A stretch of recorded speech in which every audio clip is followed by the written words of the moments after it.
Great. Well, welcome everyone. So glad you all joined us for lunchtime today, or at least lunchtime Mountain Time. I'm Sumaya Abu Haidar, as many of you already know. And I'm here with my partner in Blue Dot Coaching, Jason Berv. And Jason, maybe you can, I'm going to unmute you for a second and you can say hello to everyone so everyone knows who you are. Hello, everybody. I'm Jason. I want to keep you unmuted. How about that, since you're my co-host? Okay. So Jason and I are partners in Blue Dot Coaching. We're partners in everything, actually. We're partners in coaching. We're partners in life. We're partners in marriage. We're partners in parenting. So we get to do all this really fun stuff together. And so we are coaches, and we help people basically hit it out of the park in their life. That's our job. We help people find hope when things look dark, and open up possibility, and feel an infinite kind of capacity, tap into their infinite capacity. That's what we do. And I don't know that we could love our jobs anymore. And the foundation of what we share with people, the foundation of our work, is an understanding that's usually referred to as the three principles, sometimes as the inside-out understanding. And many of you I know are really familiar with that, and some may be joining us who aren't. And we were lucky enough to have this understanding come into our life, to cross paths with someone who shared it with us as a coach almost over 16 years ago now. And it wouldn't be an understatement to say that it absolutely changed everything for us. It so profoundly affected our marriage, our parenting, our individual lives, our work, absolutely everything. And we've come full circle now. And in the past 5 years, we've started sharing this understanding as our work. Before that, it was the foundation of our lives, but now we're actually sharing this understanding as what we do, the main thing of what we do. And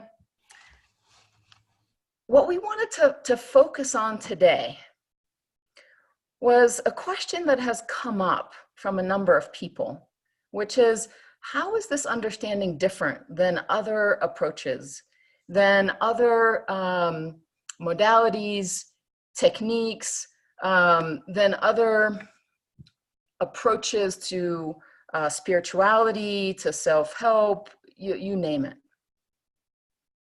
And the question actually came from a client of ours who's now moving into coaching himself. And what he referred to is that often in conversations with clients, which is something we've also experienced, people will often say, oh, that sounds just like, and fill in the dots, fill in that blank. It might be meditation, or mindfulness, or Buddhism, or Taoism. Or sometimes people connect to us and say, oh, that sounds just like cognitive behavioral therapy or DBT. And so where we're coming from is that to us, it looks really different. And the reason it looks really different is first and foremost because of the impact that we've seen it have, not just for us, but for others. So when we work with people who have been almost paralyzed with anxiety for 20, 30 years. And then in a matter of mere months, if not weeks, if not even less, they feel a freedom from that in a brand new way after having tried all kinds of therapies and different approaches. That impact looks really different to us. When we feel that impact in our own lives, it looks really different to us. When we see people now worldwide affected by this understanding in that way, and not just profound, not just help a little bit, not just tweak or manage, but really something much more profound, we see that it is different. And so when we were talking about this a few days ago, we were actually in the car on the way to a very far away soccer game that our boys were in. And we were talking about this. Out of the blue, a phrase came to me. occurred to me, just really unexpectedly, unbidden, if you will. And the phrase that came to me that to me really captured why this understanding is so impactful and is so different is the phrase, the whole truth and nothing but the truth. And to be honest, it came out of nowhere and it hit me like a ton of bricks.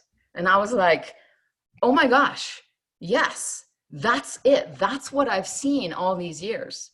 And so I just wanted to share a little bit about what that means to me and what I'm seeing about the whole truth and nothing but the truth, and then have Jason jump in and see what he's seeing about it.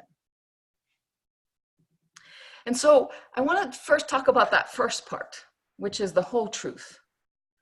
And I guess I'll back up a little bit and say that the origins of this understanding was in the teachings of a man named Sydney Banks, who many of you are familiar with, who was a Scottish man living in Canada. This was in the 70s, who had a profound, spontaneous enlightenment experience where he saw the truth of how this world works and who we are at our core and what we're connected to, the truth of how we work.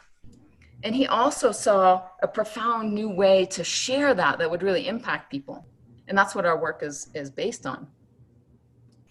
And so the really cool thing is that Sydney Banks himself never claimed that he's the only one who ever saw this truth. In fact, he was the first who would tell you that he was one in a long line of mystics throughout time who had enlightenment experiences and really saw the truth, spiritual truth behind life. And Sydney Banks would refer to the wise men since the beginning of time. These were his words. We'll forgive him that he only thought they were men. It's okay, it was the 70s and 80s. He would refer to Eastern philosophy and Eastern religions. He would refer to Native American spirituality. He saw in no uncertain terms that the truth that he saw was a common truth to anyone who had had that kind of spontaneous enlightened seeing. And so it's, when I think about how I've come to see it and that whole truth that he shared, what really blows me away about it is that I see that truth reflected at the heart of so many traditions. I see it reflected at the heart of Buddhism, at the heart of Taoism. Frankly, if you dig through enough dogma, if you dig truly through enough dogma, you would see that truth at the heart of Christianity and Judaism and Islam. You see that truth in the mystical poetry of Rumi and Hafiz. You see that truth really if you whittle down all the confusing and complicated dogma and details, that truth is there and has always been there, shared by mystics throughout time. Now, the other really cool place that I see that truth, that's maybe the coolest place that I see that truth, is in quantum physics. And that might really surprise you, but truly in the last century or so, quantum physics has pointed us to the mystery that is this universe. It has pointed us to the fact that this world is not what it appears. It's not this boring mechanistic world where everything is separate and we're just these separate little entities made of little balls called atoms. Like, that is just utterly outdated. And if you really start looking at what Einstein pointed to and what David Bohm, the 20th century physicist, pointed to, and what the quantum physicists now talk about, especially those who are more mystically or spiritually inclined, they're pointing to that same truth. And so that, to me, is the heart of what's most impactful. And so to back up a little bit, or maybe let's go forward a little bit, you might be asking at this point, well, fine, truth about what? And here's how I see it. It's the whole truth about how we work psychologically, about our psyche, and about the nature of thought. But it's also the whole truth about our true nature, who we really are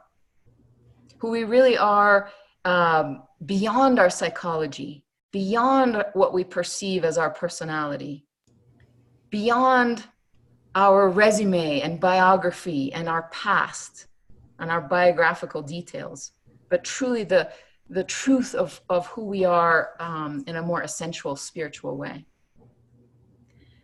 And when you combine those things and you combine it with the whole truth about the oneness of life as seen now by quantum physics, frankly, the role of consciousness in all of that, then you have a truth that truly sets you free. And that's why it's so impactful, is it's all of it. It encompasses the entirety of the truth of who we are and how we work, not just bits and pieces. And so when somebody says to me, and I've had many of these conversations, recently I had a conversation with a client who basically said to me that his wife has really struggled mightily with what has been diagnosed as a borderline personality disorder, and has really had a very, very difficult time, and has had some mixed success, but some success with I think it was dialectical behavioral therapy. And when he and I were talking about the nature of thought, he said, absolutely, that sounds like what she's learning about thought in DBT. And so then he was confused, like, is it the same? And my answer is, it's not the same. The reason that there's overlap is that what we share is about the nature of thought, and that can be very impactful. That can really help people. But the way it's different is, that's not the whole truth. That's just one piece of the truth. It's not the entirety of it. That one piece can help, but help is really different than transform. Help is really different than hitting that, touching that more infinite capacity way beyond just understanding the nature of thought. And so while there is definitely truth and help in something like DBT or cognitive behavioral therapy, there's an infinite potential for transformation that is just much larger, that is in the principles as I see it. And so that's the piece about the whole truth. That's what I really see, is in a lot of things, like, is mindfulness really helpful to people? Heck yeah, of course mindfulness is really helpful to people. And it's not hard to see why.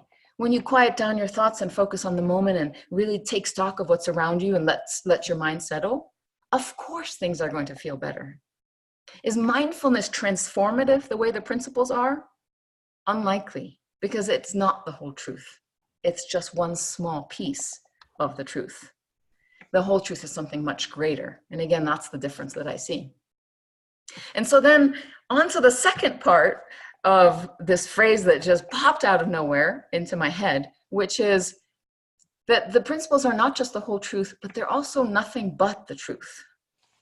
And that's a whole other piece of why they're so impactful that I think is really, really profound as well. And also explains and is helpful when other traditions or modalities or techniques are brought up. And so I want to pause a moment and see, Jason, did you want to hop in on this part and take a stab at nothing but the truth? Oh, I'd be happy to, but if you have thoughts on it first, I'd be glad to let you continue. Well, why don't you hop in and share what you're seeing, and then I can build on that, and Okay. we can keep going. Well, thanks. It's so beautiful what you shared. Well, the whole truth and nothing but the truth. I just really love the way that encapsulates what's so powerful and different about the principles. And so, to say nothing but the truth really means it points to the simplicity of the principles, because there aren't things to be done. There aren't practices to embrace. It's just an understanding. It's a description rather than a prescription for what we need to do. And so what I've seen over and over again when people are trying to perceive the differences is that they're often coming with this question of, what do I do? What do I do? And so in looking with those lenses on, in looking with the lenses of what do I do to help myself, then things look similar. The principles look so much like other things, and people are grasping for that action. But when we have different lenses on, when we're looking for an explanation of how we work, who we are as human beings, then we get to see that there's nothing to be done. And in fact, that's the beautiful paradox of this inside out understanding, is it's often the less we do, the less we try, the less we think it's up to us. That's where we begin to tap into something much greater, much more vast. And so, recently you and I had the experience of visiting with some friends who have dedicated their lives to self-improvement. And with big, beautiful hearts, they've continued to seek out practice after practice of what it is they can do to work on themselves. And it was reminiscent for me of how many times I've been with a client, and I've felt so strongly that when we look away from our personal experience to how we are part of the universal, how we are, what we have in common with everyone else on this planet, when we look away from that, we always feel better. When we look to the universal, we feel better. And when we look towards our personal story, we tend to feel less good. And so much of the practices in other approaches can hold us in that place, or turn the lens back on our personal selves. What's the personal story that we need to improve? What's the thing in our past that we need to overcome?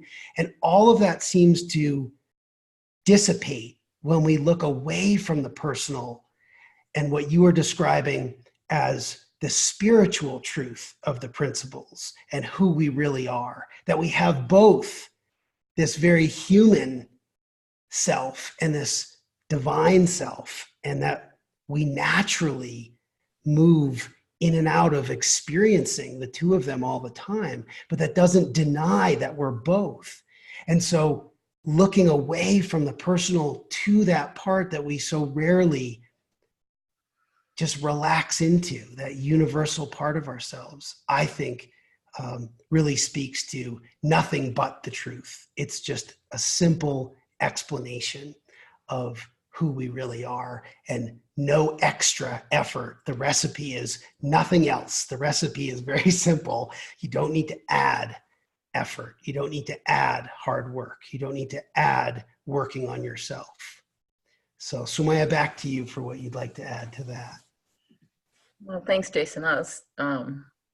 That's beautiful. It's just such a beautiful reminder of the power of looking to the universal, rather than staying in the weeds and the complexity of the individual or the personal.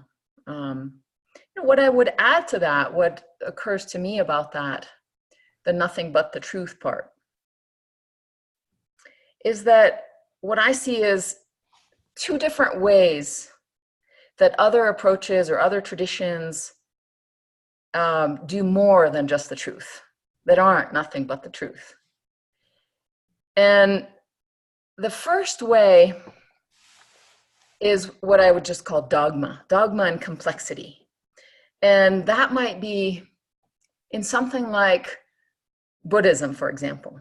Does Buddhism contain the truth? Absolutely.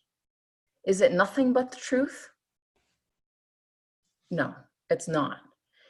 It's there's a complexity to the techniques and the dogma and the stories and the layers and layers of stuff that's put on top of the truth, that I think, in a sense, takes people farther away from it. Now, I'm not saying anything against Buddhism or practicing Buddhism. If that's what works for people, that's wonderful. I know it can be really transformative. We're just pointing to what's different and the core of simplicity that's there in the principles. And then the second reason points back a little bit to what Jason was sharing, which is the second way that other approaches might really diverge from the principles is in the focus on techniques. And there are all kinds of things that might be helpful to people in terms of techniques. So why not?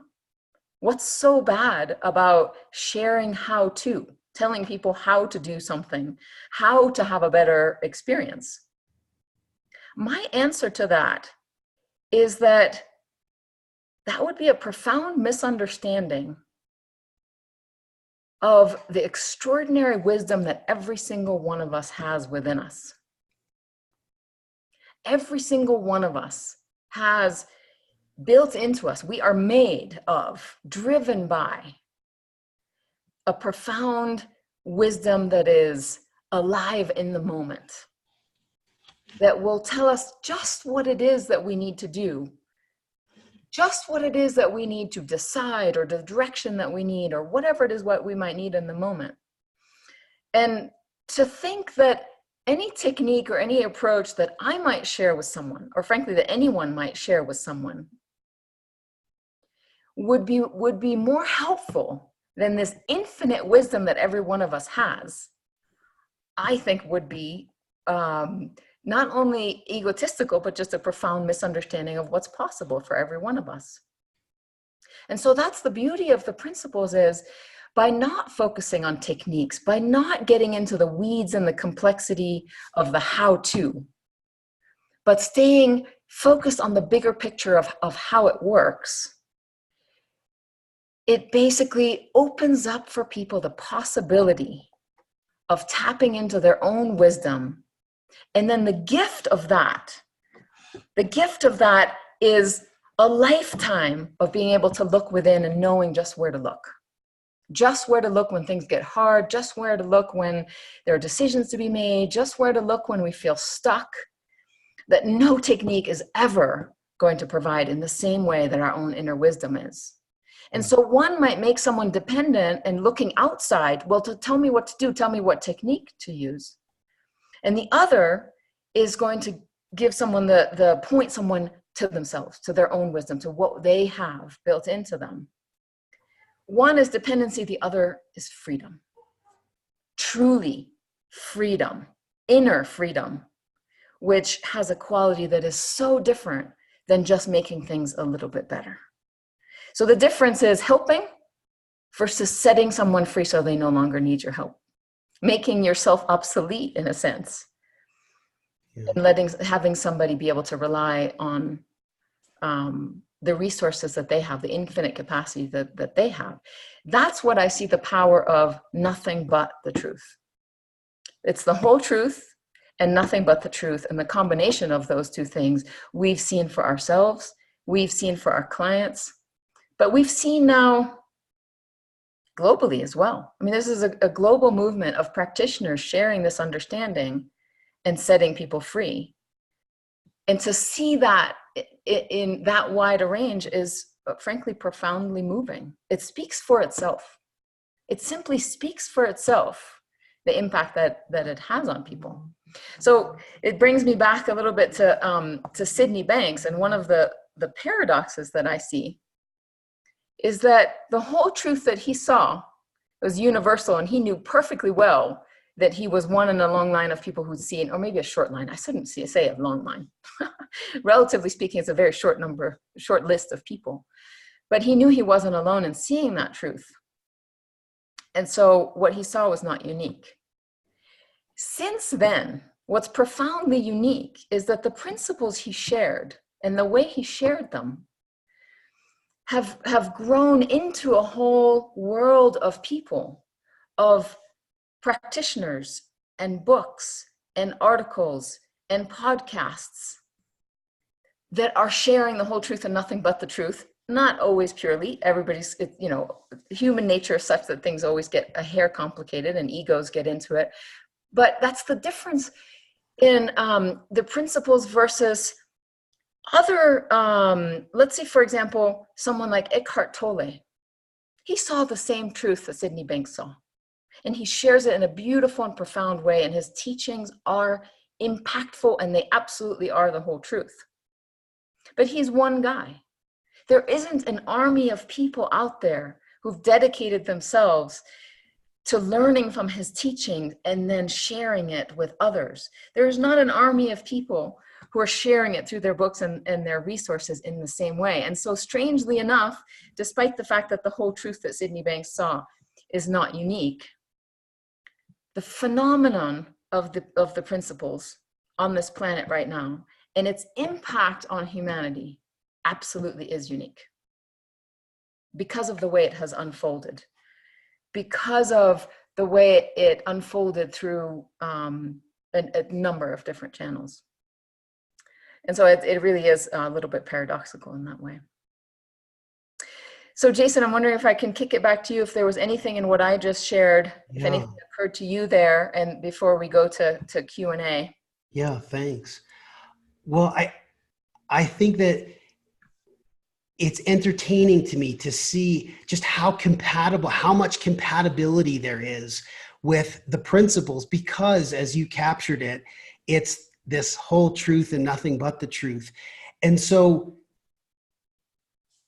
as I try and substitute in my own mind, what else might be said to be just like this? And what's been entertaining for me is to see that people say, oh, well, that's just like why, I have this experience when I go running. It's just like my experience when I listen to music, and what else would explain the long list of this is just like, if it weren't so expansive, such a big picture view of the truth of our human experience. So it's not just that it's like other religious traditions. It's not that it's just like other spiritual practices. It's also, it helps to explain, and people say, as we talk to them about the principles, they share with us, oh, well, that would explain why this happens. And they're talking about such everyday aspects of their lives that feel good or that help them understand the way they operate. And so, so you drew for me this morning this beautiful image that, there's this boundless, you had to draw some boundaries on it, but you said it's really boundless.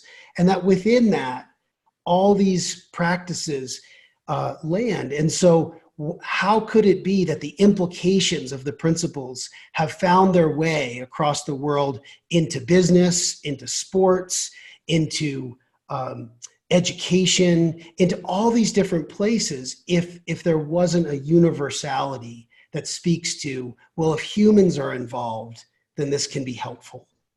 So that's what I wanted to add based on what you shared. So thank you. I'd love to hear what's on other people's minds. Yeah, thanks, Jason. That was beautiful. I'm so glad you added that. That was actually really helpful. I enjoyed hearing that. So we would love to, at this point, take some questions. If anybody has questions, we'd love to open it up. And so just as a quick tutorial, especially I know there are a couple of you who have not been on Zoom before. If you go down to participants, you can see a list of participants, and you can actually, let's see, I'm trying to see, I don't see here, but you should be able to raise your hand, or since there are not that many of us on the call, I think it actually might be easier if you have a question to just go ahead and unmute yourself and just jump in with your question, and we'll take it from there. I think since there are not many of us, that will be just as easy. And comments are welcome too. And comments, yes, it doesn't have to be questions. We would absolutely love whatever's occurring to you, whatever's on your mind about this, whatever you've seen. So it doesn't have to be a question at all. Thanks, Jason. So go ahead and unmute yourself whenever you're ready if you have a comment, and we'd love to hear from you. And it looks like maybe Jeff and Justin would like to hop in. Hi, guys. Hi. Thanks. That was really awesome and really helpful the way you guys framed that. So thank you. Are you up for a little devil's advocate for a sec? Always. Of course. Okay. So just in kind of thinking through, one of the last things that Jason said around, if this really is the ultimate truth, what I've noticed in my experience of trying on different truths is that everybody kind of thinks they've discovered the ultimate truth. And so, so just, I'll just kind of throw that out there because I think that's a common barrier, right? It's like, we all think that we have the truth. Yeah. You want me to jump in? Is that? Yeah, start there and see where that goes. I think it's a really, really great question.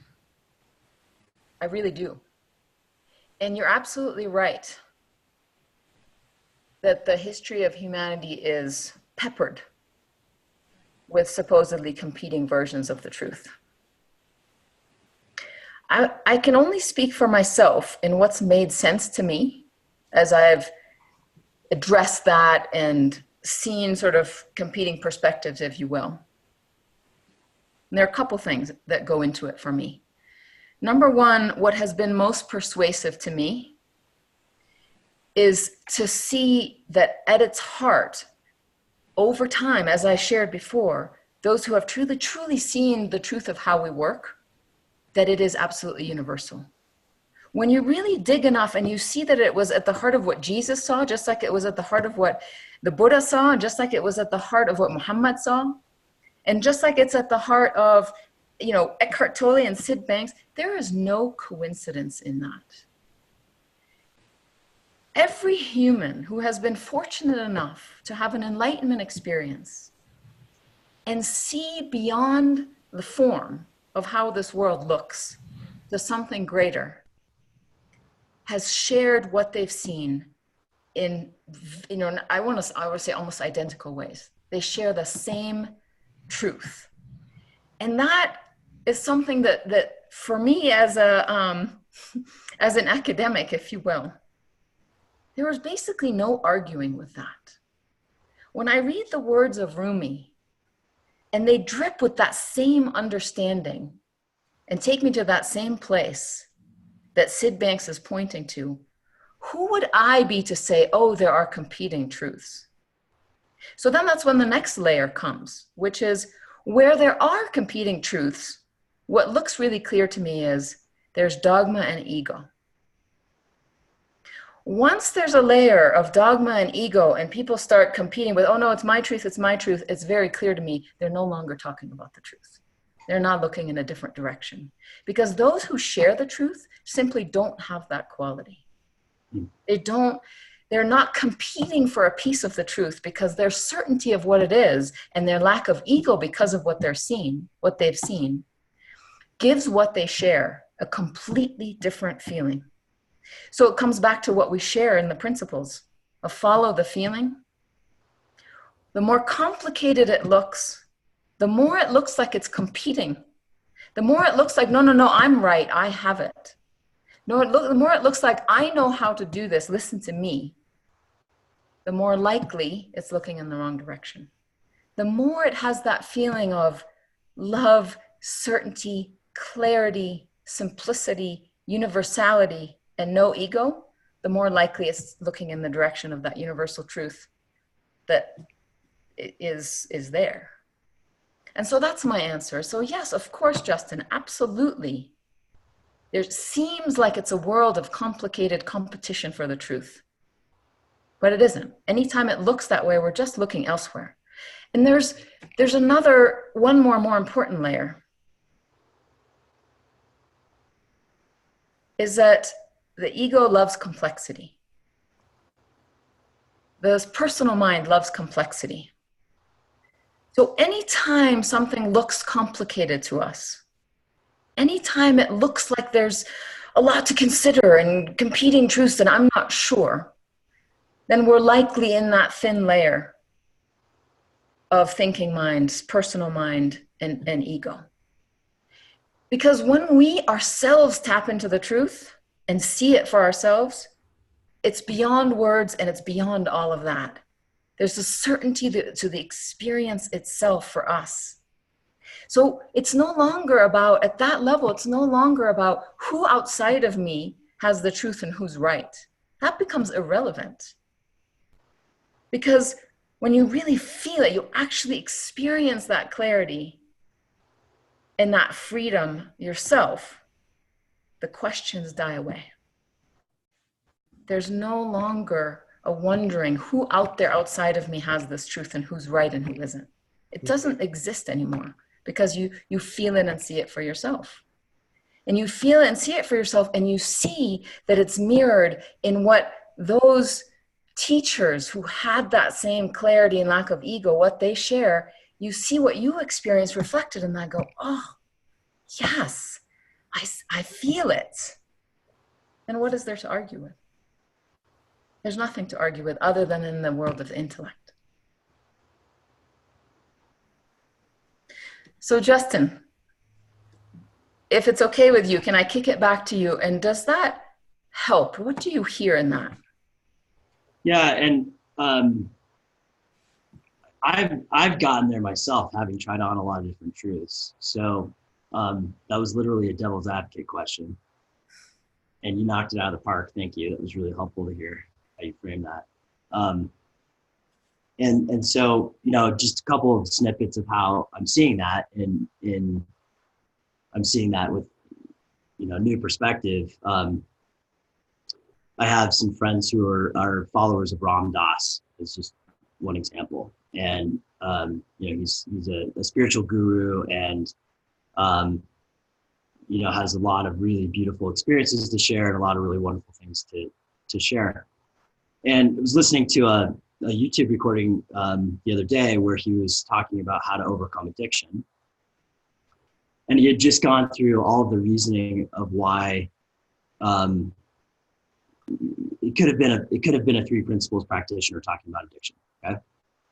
But then it got to a point, he said, well, so my best advice to you is to pick up a spiritual practice. And what he does is essentially when he feels, you know, there are different points to sort of intervene when the urge is happening. For him, his technique comes to play where he will start chanting, and that breaks the urge to go into his addiction. And what I saw really clearly was that, you know, as I've sort of played with a lot of different things, including different mindfulness techniques, et cetera, that the distinction is they don't always work. And so that the techniques don't always work. And so the commonality is that when they do work, what's the bottom line common experience of when it does work? And to me, that became very clear that it's a clear mind and it's a still mind. Well, if I can jump in, what I hear in that story is a perfect example of the whole truth, but not nothing but the truth. It's a perfect example of, does Ram Dass see that truth? Absolutely. Right. Anybody who thinks otherwise is just, you know, not seeing it. Does he then layer techniques on top of it that are nothing but the truth? Yes. And as you've seen, the reason they don't always work is they'll work when they happen to dovetail with your own wisdom about what you need. Right. And they won't work when they don't. And they can't possibly be the only way to overcome addiction, because you see people overcome addiction in a wide variety of ways. They cannot possibly, it's logically impossible for those to be the only ways. You know, and you also in the three principles world, we see people become free of anxiety, depression, addiction spontaneously without any techniques being taught. And therefore it's just not logically possible that the only way is then to do these specific techniques at this specific time. That's what worked for him. And you see that often with people who have had great success with particular techniques for themselves. And then they go, oh, this must be the answer. Everybody should do this. If everyone did what I did, it worked for me, so it'll work for you. And that's a misunderstanding, because it worked for them because that's what occurred to them through their own wisdom in that moment.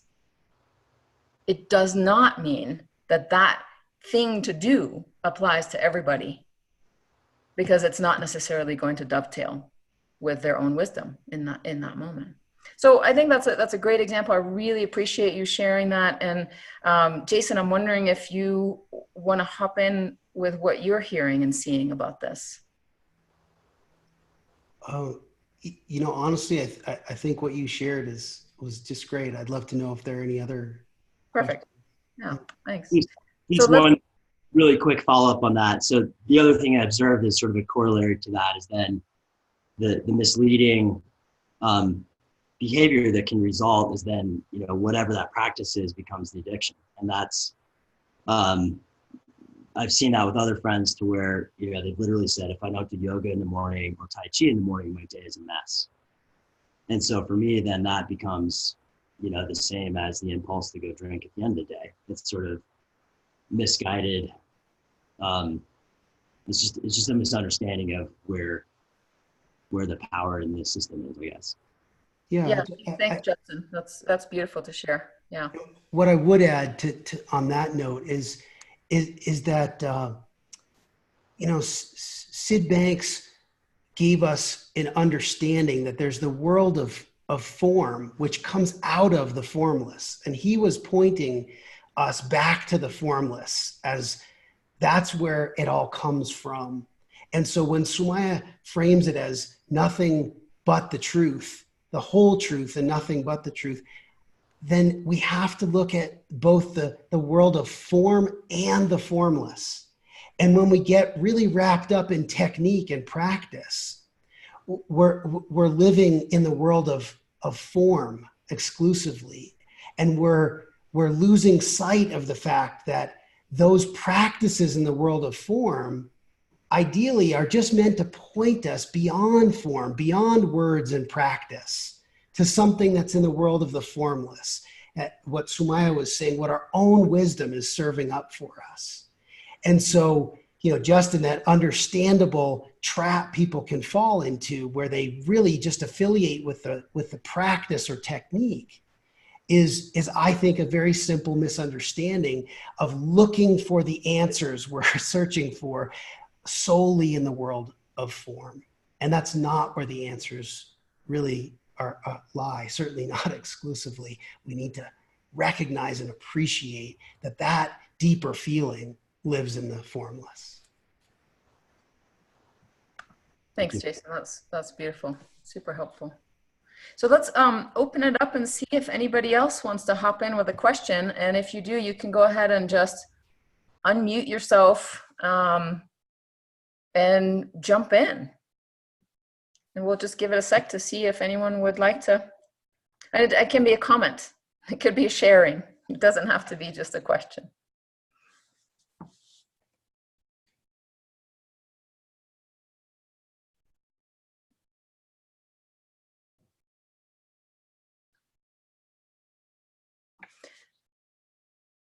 Well, if there are no other questions, I think we'll probably wrap up there and leave it at this point.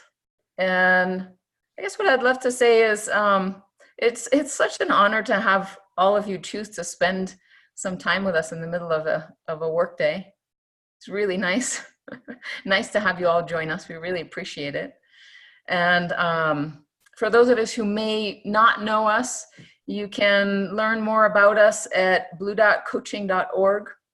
And we do regularly put out a newsletter full of articles and videos and free resources and book ideas. So you can hop on our newsletter list, and we'd love to stay in touch with you.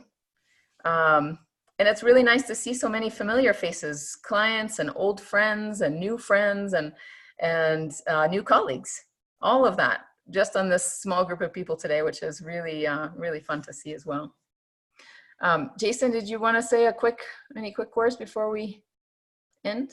Just wanted to echo your gratitude. It's such an honor to be in this conversation with people, and we so appreciate your interest and your curiosity. And if for any reason you didn't feel comfortable asking your question, or if there's something that occurs to you later, we'd absolutely love hearing from you. Great. And just so everybody knows, we will be doing these webinars regularly, roughly once a month. And we will advertise them, of course, on our mailing list, also on Facebook and Instagram. So be on the lookout, and we'll have a different topic each time. So if you are in the world of the principles, or even if you aren't, if there's a topic you'd really love for us to cover, something you're struggling with, something that's occurring to you, or something that you're just loving seeing, something new, shoot us an email. Let us know ahead of time, in the next few weeks what that might be. And we'll be talking about all kinds of topics over the coming number of months. And we hope you'll join us again, because this was super fun. I enjoyed it. I know Jason did too. And we look forward to the next one. So thanks, everyone. Have a wonderful rest of your day. Hopefully see you soon. Thanks, Sumaya and Jason. Thank you. Thanks. Bye-bye. Thank you. Bye. Thank you. Bye, Justin. Bye. Thanks. Thank you. Bye, guys.